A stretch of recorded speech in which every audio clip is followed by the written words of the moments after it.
Hi, I'm Grzymski.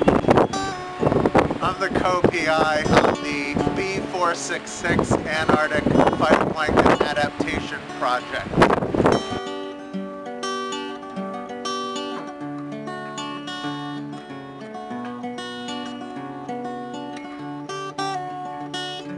Hi there, I'm Joe, the scientist. So, how did I become a scientist? When I was in the 7th grade, I was a goofball. I was a nerd. I had no social skills whatsoever. And I definitely was not that interested in school. But I was good at math and science. And I definitely did not know what I wanted to be. And then when I went to college, I didn't know either, so I majored in philosophy. And then finally, when I was a junior, so my second to last year in college, I decided, because I was living on the water in this cool house in an intertidal zone area of Maine, I decided that I should take a biology class to learn what was happening in the water near where I lived, because it was really cool. And I signed up for a class called, I think, Introduction to Marine Biology. So the professor's name was Clarice Yench. She became a dear friend of mine and inspired me, I can safely say, to become a scientist. The class was super awesome and highlights how it only takes one person to influence you greatly and change your life. Fortunately, I've had lots of those people, but in this case, being a scientist, Clarice was the beginning.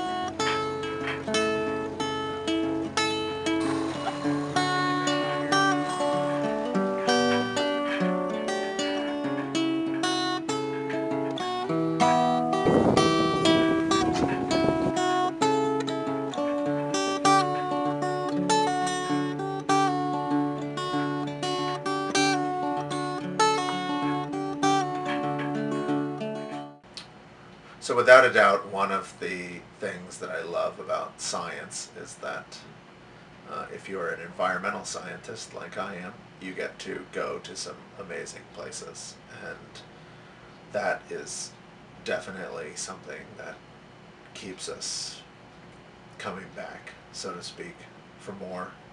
And I guess my research travel experiences began in Norway when I moved there after I graduated college.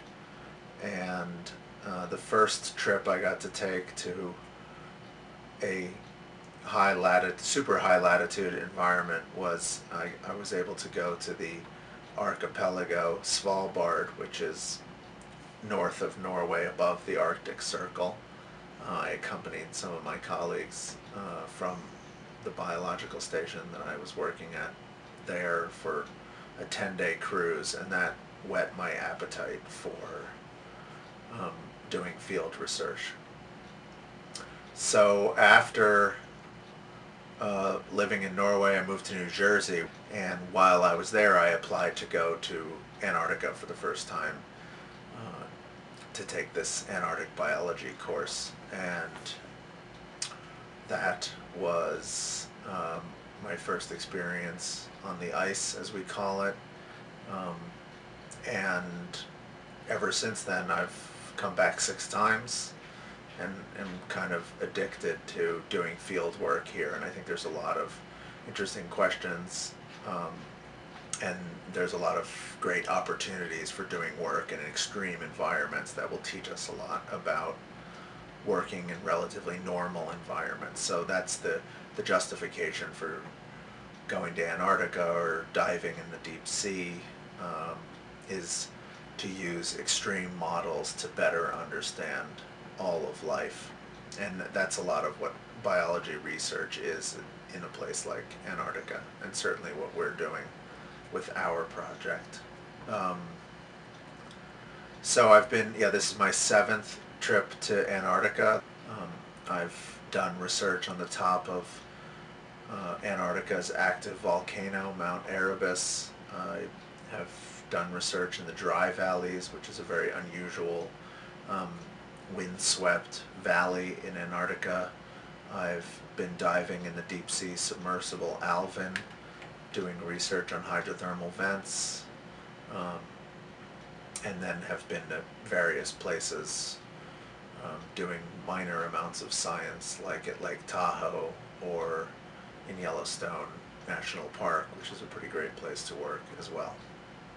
So that's my best pitch for being an environmental scientist, is that you get to study some unbelievably cool organisms and you get to go to some unbelievably cool places, and hopefully some of the photos on our website will inspire people to pursue things like field biology.